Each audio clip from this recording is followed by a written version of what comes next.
निवडणुकीत तरुणांसह घरातील प्रमुख मंडळींना दारूच्या आहारी घालवण्याचा प्रकार घडतो. त्याचा नाहक त्रास आई, पत्नी, मुलगी व मुलांना होतो. दारूमुळे कुटुंब उद्ध्वस्त होतात. दारूचे व्यसन लावून चिखलात लोळवणाऱ्यांना महिलाच त्यांची जागा दाखवणार आहेत. पाणी, रस्त्याचा प्रश्न गंभीर आहे, पण ठेकेदाराकडून टक्केवारी घेऊन आपली झोळी भरण्याचे काम आमदार करतात. हे आपल्याला थांबवायचे आहे, असा आरोप करीत चित्रलेखा पाटील पुढे म्हणाल्या की पुढचा आमदार कोण असणार हे महिलाच ठरवणार. महिलांची एकजूट एक वेगळी क्रांती घडवणार, असा विश्वास शेकाप जिल्हा महिला आघाडी प्रमुख चित्रलेखा पाटील यांनी व्यक्त केलाय. लेक शिवबाची या अंतर्गत आपण महिला बचत गटांचे मेळावे घेतोय. या मेळाव्यांना खूप सुंदर असा प्रतिसाद महिलांचा मिळतोय. ग्रामीण भागातल्या महिला एवढ्या मोठ्या संख्येत बाहेर येत आहेत, व्यक्त होत आहेत. त्यांना वैचारिक काहीतरी शिकायचंय, पुढे यायचंय, ऐकायचंय, बोलायचंय.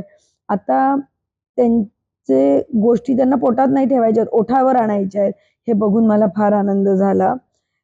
मी माझ्या समाजकारणात, राजकारणात कायमच एक महिला असल्यामुळे महिलांच्या पाठीशी ठामपणे उभी राहणार, त्यांच्या प्रश्नांच्या पाठीशी उभी राहणार. आज आपण परिस्थिती बघतो, जेव्हा मुली शाळेत नाही जायच्या तेव्हा महात्मा ज्योतिबा फुले आणि सावित्रीबाई फुलेंनी एक पाऊल उचललं. त्यांना अगदी सावित्रीबाई फुलेंना एक महिला असून सुद्धा त्यांच्यावर शेण फेकलं लोकांनी, पण त्या थांबल्या नाही. त्यांनी मुलींना शाळेपर्यंत नेलं. मी त्यांना आदर्श मानते आणि मला सुद्धा महिलांना चांगले विचार द्यायचे, त्यांना स्वावलंबी बनवायचे आणि त्यांच्यासाठी चांगलं काम करायचंय, तरुणांसाठी चांगलं काम करायचंय. लेक शिवबाची जे आम्ही मेळावे घेतोय त्याचा संदेश हाच आहे की लाडक्या माझ्या बहिणींना स्वावलंबी बनवण्याचा.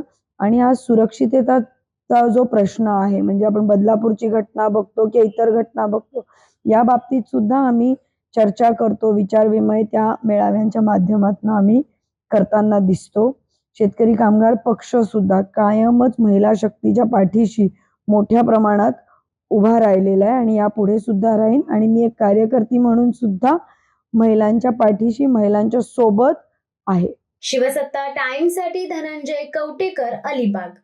दे धडक बेधडक वृत्त देणाऱ्या आपल्या शिवसत्ता टाइम्स न्यूज चॅनलला लाल बटन दाबून सबस्क्राईब करा आणि बेल आयकॉनला क्लिक करायला विसरू नका.